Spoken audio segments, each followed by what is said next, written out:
congratulations. This is such a big moment for you and for the team. I'm curious, what are you most excited about from here? You want to start? To me, it's like watching people playing with LTX Studio. I mean, for the first time, like watching, we did like work with like advertising agencies and production houses and directors that we worked with while we defined the product and actually made it. But still, like watching more users use the product, I just can't wait to see the results and how they play with it. I'm completely alone on this one. Like a long time ago, when we kind of started the company, we're like discussing with your own what actually we're doing in life, right? Because there are like a ton of creative people here, and we are not. We are making tools for creative people. So the metaphor we came up with is that, okay, everyone knows Beethoven, obviously. The guy wrote like an amazing music, but someone like created the piano for him, right? And he was also like a cool dude, probably, right? Because Beethoven was able to create a pretty cool stuff on top of that. So that's our mindset, right? When we're seeing the things that people are creating with our product, it just feels incredibly satisfying. Amazing. Well, some of those people I'm sure are in the room right now. If y'all have specific questions that you'd like to ask either of them, they're going to be hanging out at the demos right after this, so you'll be able to ask them directly. Thank you both so much. Thank you. Thanks. Don't stand up. We have a bunch more coming for you. We're going to swap out the stage for just a moment, but there are a lot of incredible people here, so what I'd like you to do is turn to the person next to you and ask them how they think a tool like this might change what they do. What do they do? How might it impact them? What are they excited about? Talk amongst yourself, and we'll be right back.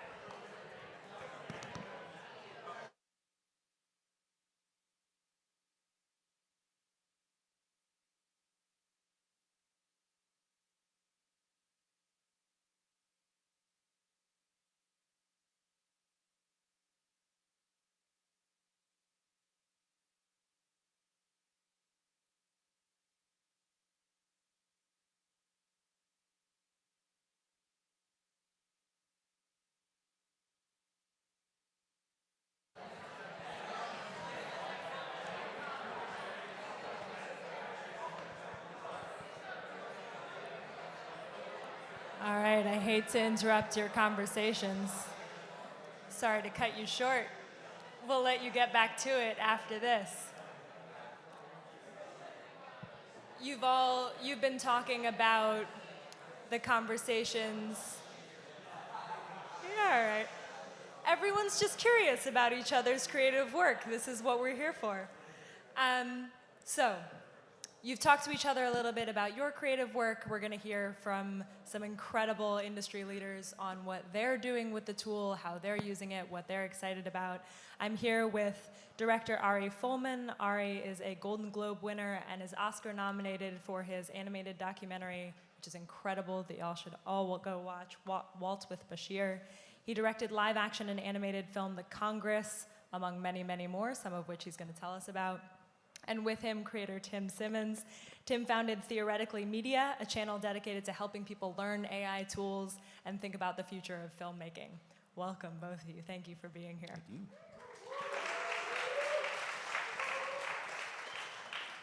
Ari, you've worked with LTX Studios. What was it like? What did you find? How did it change your creative process? Well, first, they're really the nicest people I've met for a long while. Really cool people.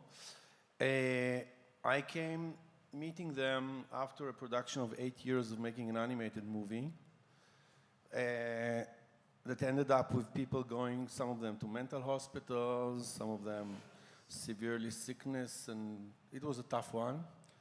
And we had a few dreams.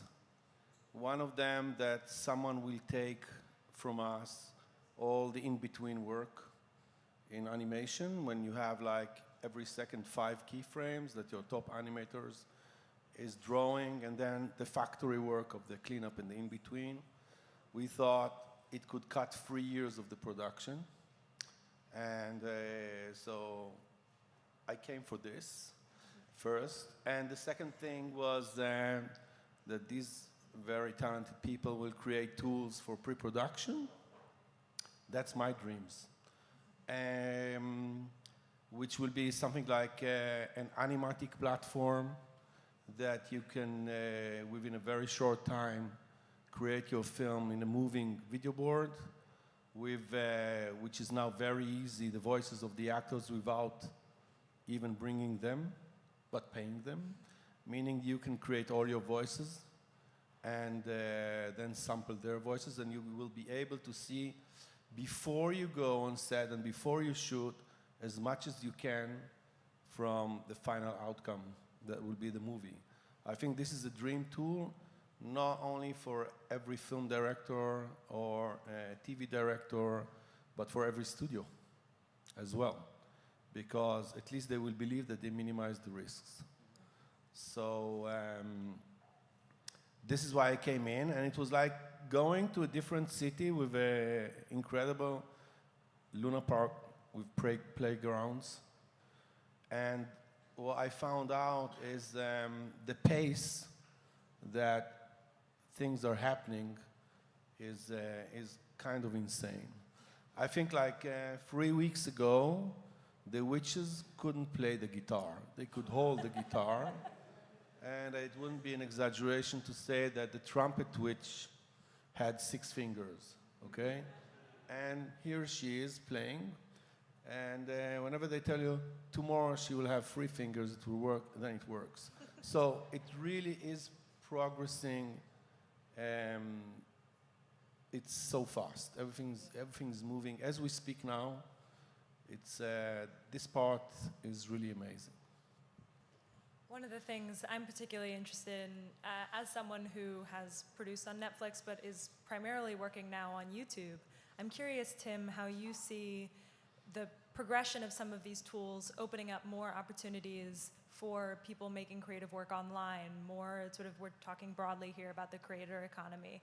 What do you think the implications are for welcoming in more people into making creative work? For sure. I think when I see these tools, I always think about, well, I think about us, in all honesty, like smaller, not smaller creators, but like smaller team creators who are not necessarily working with the largest of budgets. And all of these tools allow us, to do so much more than, I like to think of them as like, you have this studio filled with interns.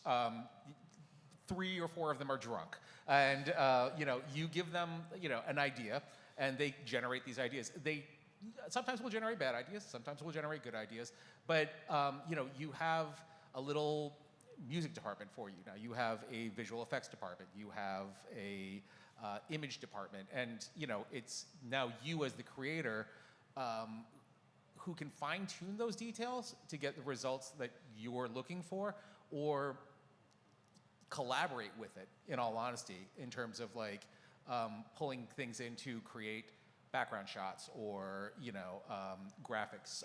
You recently did a really cool video on the driving an F1 car. I don't know if anybody saw that video. It's awesome. But for something like a 3D shot that you did there, like you could now generate that 3D shot, saving you a ton of time, or even just generating it up. You have a 3D person that you work with, yes? I do. Let's shout him out. His name's Justin Poor, and I really think that this would save him a lot of time. Yeah, but even on just a communication level with Justin, if you generate something up where you're just like, this is kind of the thing that I'm looking for, and it just helps communicate that to other team members. That's going to save you just a ton of time, and possibly like miscommunication errors that could cost you a day or 2. So one quick thing, so I was watching the video earlier today, and did anybody have that split-second thing where when the first shot with the mom, where you're just like, wait, is that AI generated or is that not AI generated? Like, we're starting to hit that point, aren't we? So, zooming out, I think it's interesting to think about the ways that technology has changed creative work already. I have my job to thank for the people that made video cameras themselves smaller and less expensive and able to be, flown around the world for no money in my backpack. And I'm curious, this is a question for both of you. What are the historical references for this moment that you think about that help us understand the moment that we're in now? Well, I can tell you that 1988, I was second year in film school, and they called me to the dean, and he told me, look, there is this new technology that's going to kill everybody. It's called IMAX, and they are gathering 20 students from around the world to a course with the best of the IMAX people in Bradford, England. And you go there, you're going to be our representative, and you're going to create the next IMAX here, because cinemas will cease to exist. So we went there. It was like incredible. We got those like 140 millimeter frames, like postcards, and they told us that cinema is dead, and this is the future of cinema, and we're going to be the pioneers. And they held a competition, and the winner got $1 million to create a 7-minute IMAX movie. This was 1988, and I think 3 years later, the Dogma people with Lars von Trier, they started making films with a DVX 100 camera that costs $600. Feature films that went to Cannes Film Festival and everything.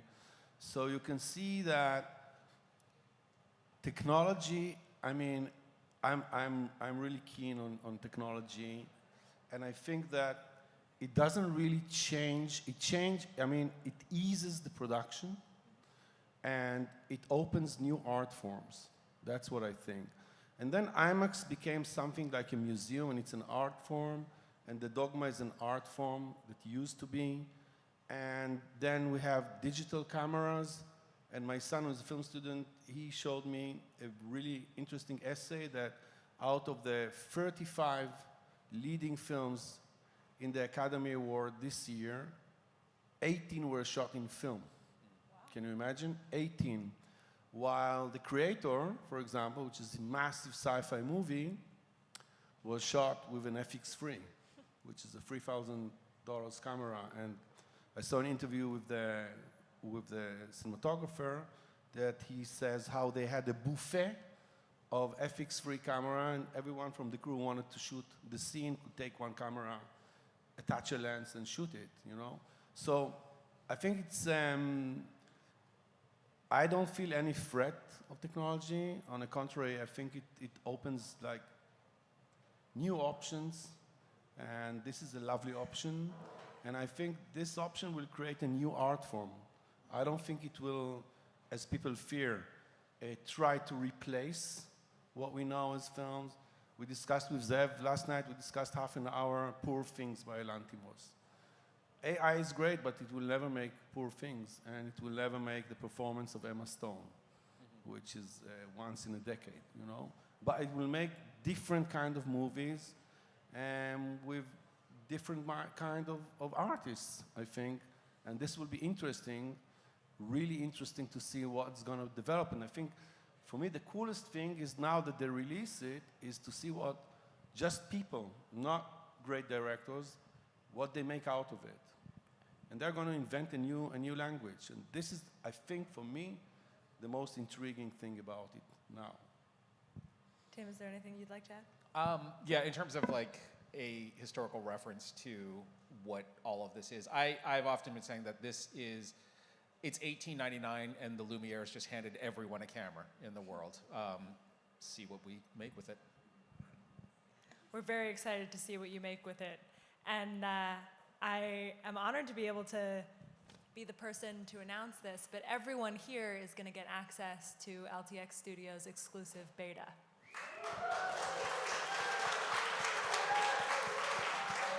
So you'll be able to play with it yourselves.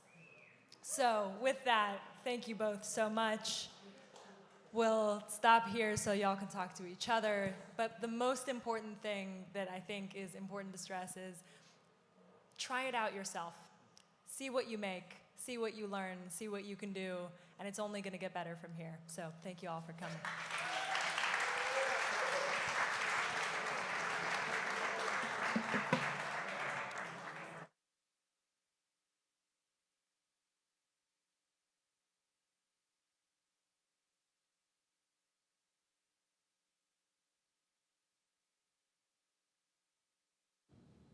So does anyone have anything else to add? Artie, what do you think? I agree. I know when you snore, it means you really agree. It's only midnight. I'm gonna let you all go early. We've got a long day tomorrow, and I need you all fresh.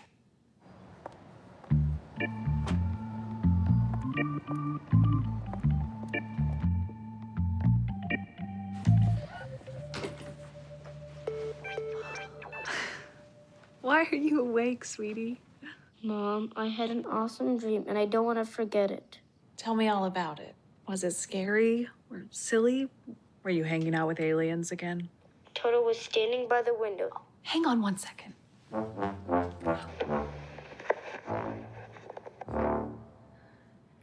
Okay, tell me about it, sweetie. So, Toto was standing by the window, staring at me in bed. Then, all of a sudden, he jumped out the window, and I ran over to see where he went. Wow, that sounds like a cartoon. No, it was like real life, and we were skydiving.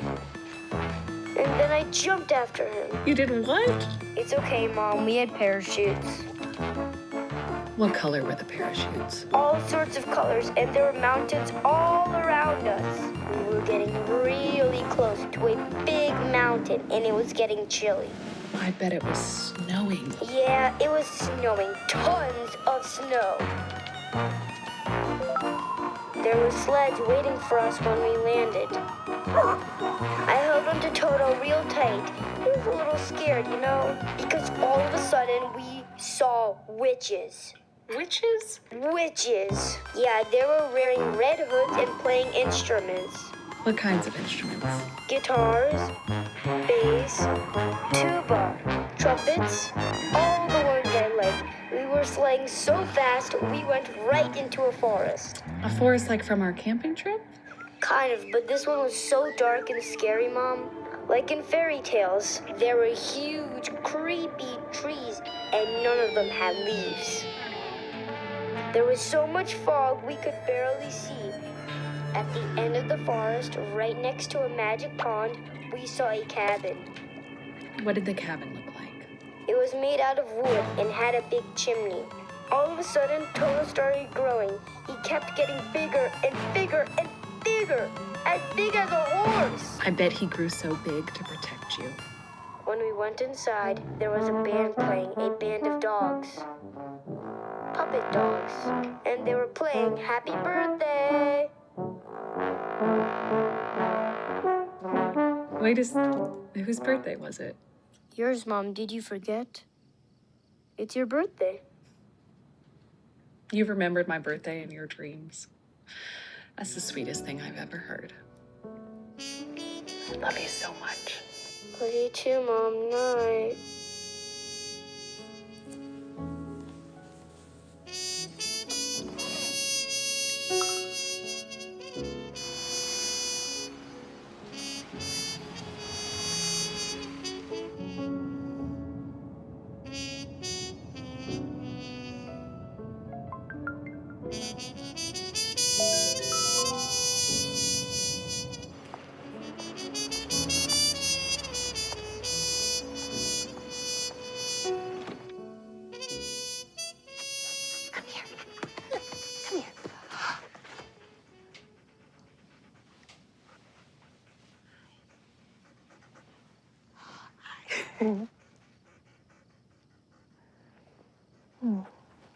Want to see something cool? Yeah.